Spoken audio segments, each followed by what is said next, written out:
Hello and welcome to C-Suite Middle East. I'm your host, Shane Phillips, and today we are with Geoffrey White, the Chief Executive Officer for Agility Africa. Agility is one of the largest logistics companies in the world with revenues of over $5 billion US. And currently, Africa is one of their most strategic geographies. Geoffrey, welcome to C-Suite Middle East. Thank you. It's a great pleasure to be here. Well, a lot of people are always vying for the CEO position, the most coveted position within business outside of the chairman and maybe board or NED roles. Maybe you can share some of your career philosophies, strategies of getting to the top. Yeah, I think consistency, reliability, deliver on what you promise are the sort of core values that you need to do. And you build a track record and a reputation by delivering on the deliverables that are in front of you.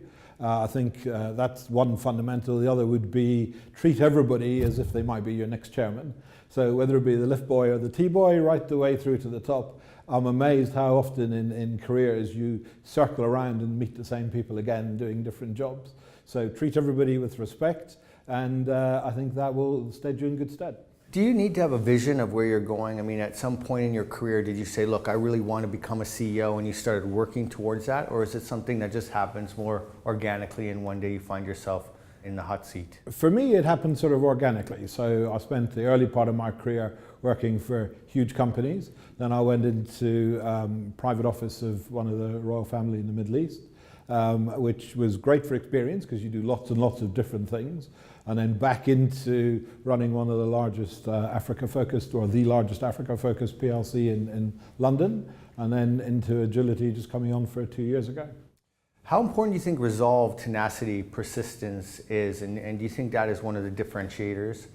I think specifically in emerging markets, that the ability to make a plan, as we say, and come around problems and come up with solutions is fundamental to success. You've got to, in emerging markets, the caliber of the infrastructure, the caliber of the people you're necessarily interacting with isn't the same as in a developed market. So you have to give them lots of care, attention and help along the way. You have to build confidence, really, that you're a safe pair of hands for them to do business with.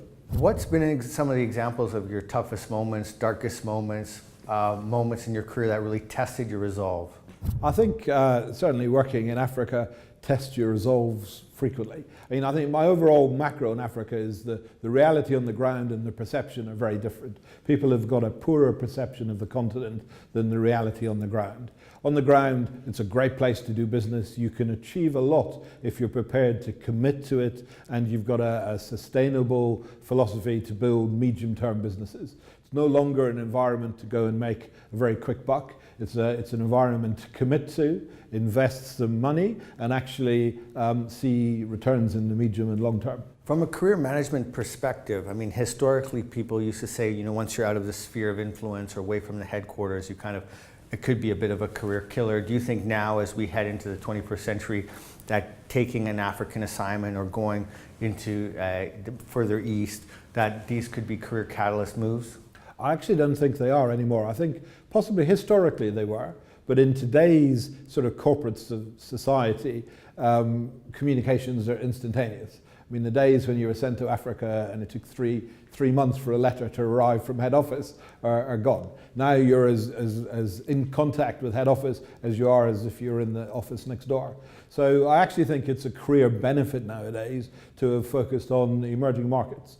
I think people appreciate that that's a far more challenging environment to actually operate on. And I also think there's more and more large corporations that are understanding that it's the emerging markets that are really driving their future growth. And does Agility have a certain approach to developing its talent and leadership within the African context? Yeah, so we think local content and employing and empowering local managers from each of the countries we work in is hugely important. So we launched a training program called GOAL, Grow Our African Leaders, which basically takes employees from across the continent, or even just graduates and people, and then brings them into the Agility network globally, trains them, and then sends them back to senior managerial posts.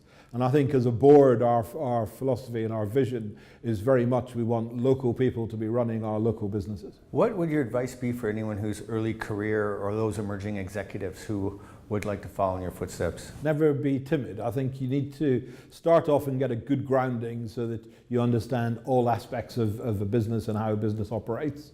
But thereafter, go for the challenges. The reality is they come along sort of fairly seldom, and when they come, don't be timid about actually saying, that sounds interesting. It might not be incredibly conservative, it might not be seen as necessarily my next career step, but actually, if it gels well and it's got the right sort of growth opportunity, what it does is it gives you an opportunity to differentiate from the masses. Right. Well, Jeff, thank you so much for coming out today, sharing your insights on how to manage our careers, especially in emerging markets like Africa. Thank you.